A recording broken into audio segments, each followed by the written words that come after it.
Ação imediata de volta e continuamos falando sobre o setor policial. Um homem de 27 anos foi assassinado na periferia de Piracicaba na noite de sábado. Foi no bairro Mário Dedini. De acordo com informações passadas aos policiais, é que 2 indivíduos passaram em uma moto já efetuando os disparos. O SAMU foi acionado e constatou que a vítima estava morta. O homicídio foi registrado, como eu disse, no sábado à noite. E no domingo, familiares reclamavam da demora na liberação do corpo pelo IML. Segundo as informações, era por volta das 13 horas e o corpo não havia sido liberado para o velório. Mas a reclamação contra a IML não é só em Piracicaba que acontece, não. Aqui em Rio Claro, uma mãe indignada também questiona o serviço do Instituto Médico Legal após a morte do filho. Veja na reportagem.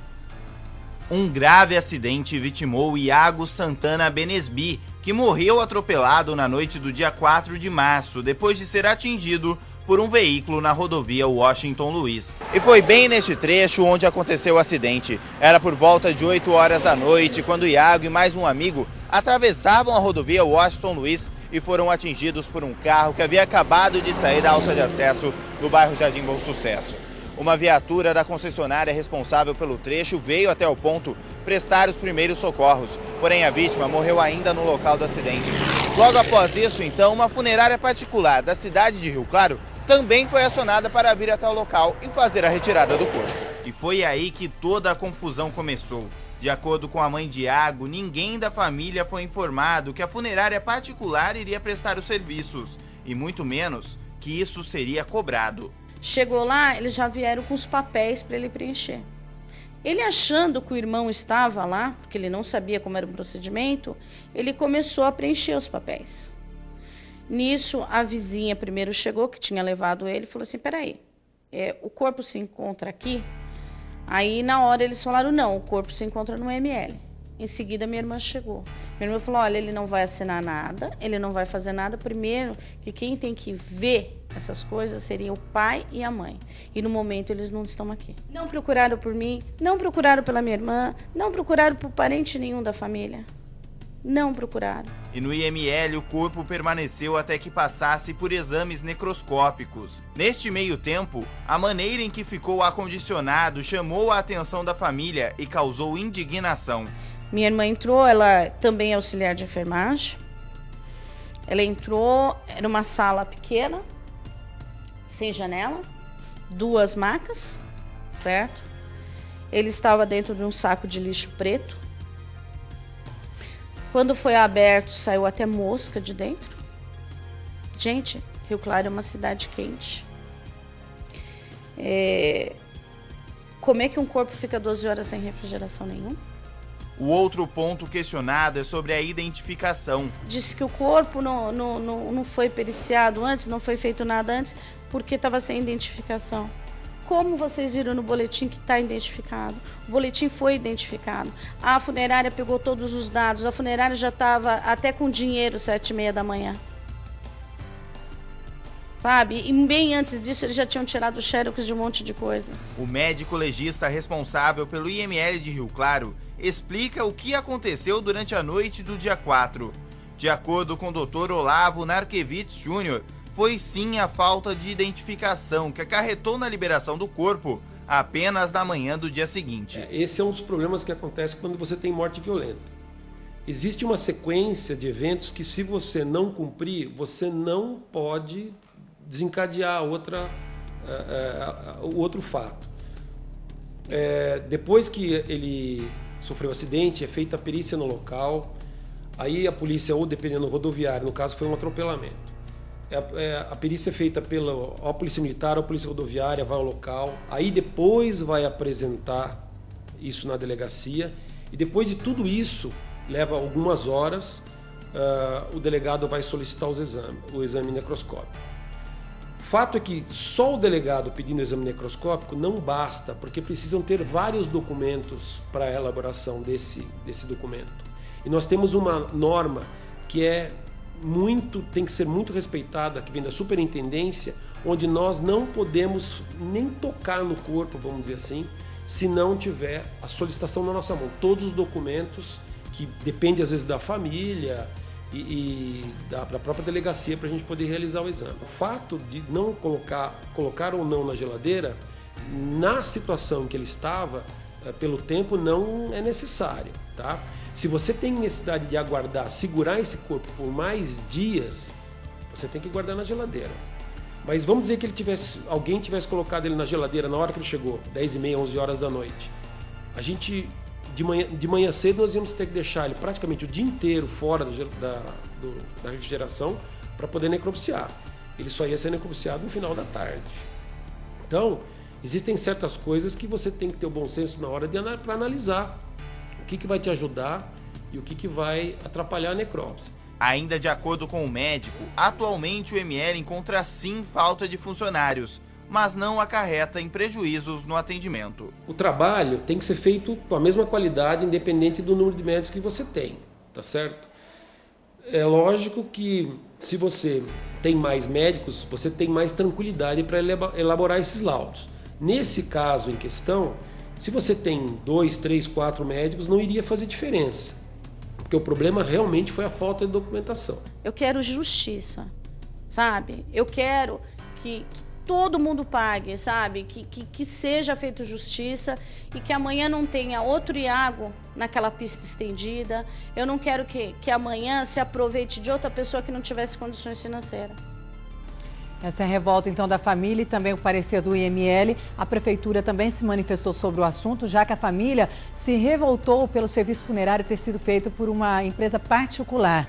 A prefeitura diz o seguinte, que é importante ressaltar que a prefeitura não tem nenhuma obrigação legal de fazer contato com as famílias que perdem um parente. Também é importante esclarecer que o IML é um serviço de responsabilidade do governo estadual paulista. A prefeitura esclarece ainda que se a funerária municipal tivesse sido acionada pela família do jovem, a funerária teria feito o atendimento.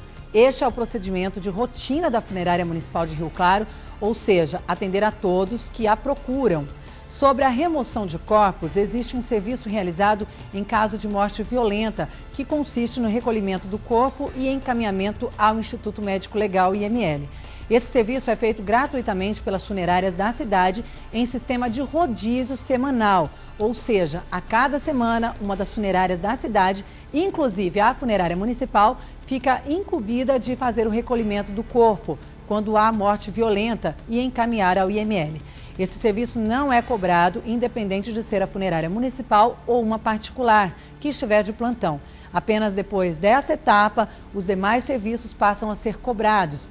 E a família que precisa do atendimento funerário, propriamente dito, deverá contatar a funerária de sua preferência, que pode ser uma particular ou a municipal. Ou seja, a família só contrata a funerária que fez o encaminhamento gratuito do corpo ao IML, se quiser. Sobre o atendimento à família do caso relatado pela TV Claré, a administração municipal volta a se colocar à disposição e orienta as pessoas que necessitem de orientação para que procurem a prefeitura, que dará o auxílio necessário dentro do que for legal, pertinente e possível. Esse foi o parecer, então, da prefeitura. E uma outra situação de indignação e muito grave também. Você está com seu filho doente e, claro, o que faz? Leva ao médico. Só que depois constata que o medicamento receitado pelo profissional, ao invés de ajudar, poderia ter complicado mais ainda a saúde da criança. Pois foi o que aconteceu aqui em Rio Claro. Veja só. Lucilene e sua filha Isabelle, de 11 meses, que estava com uma gripe muito forte, foram à unidade básica de saúde do bairro Wenzel, na manhã da segunda-feira, dia 17 de março. Foram atendidas, porém, alguma coisa estava errada. Na verdade, quando ele atendeu ela, ele falou que era apenas uma gripe.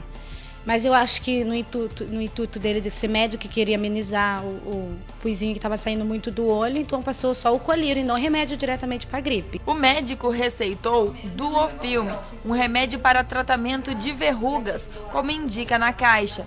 Na receita, ele apontou ser um colírio. Aí eu ia passando nela já. Quando eu vi que o cheiro era muito forte e eu comecei a ler a bula e eu vi que continha ácido.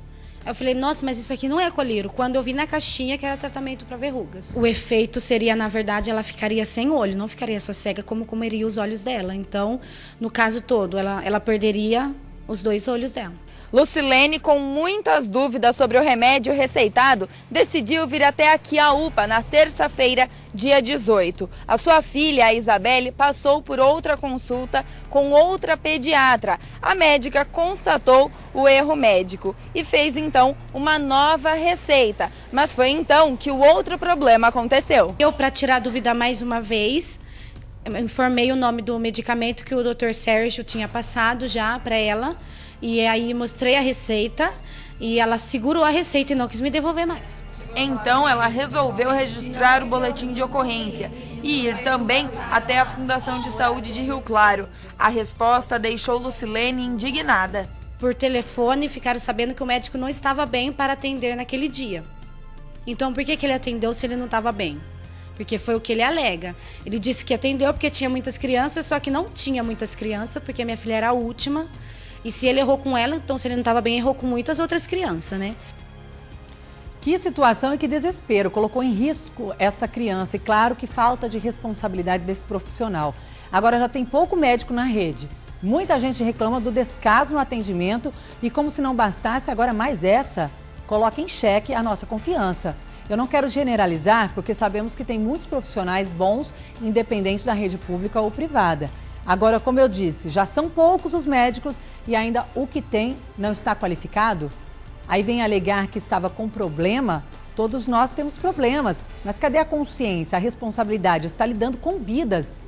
Teve a responsabilidade de não faltar no trabalho, mas neste caso deveria não ter aparecido, né? Ainda bem que esta mãe foi muito inteligente.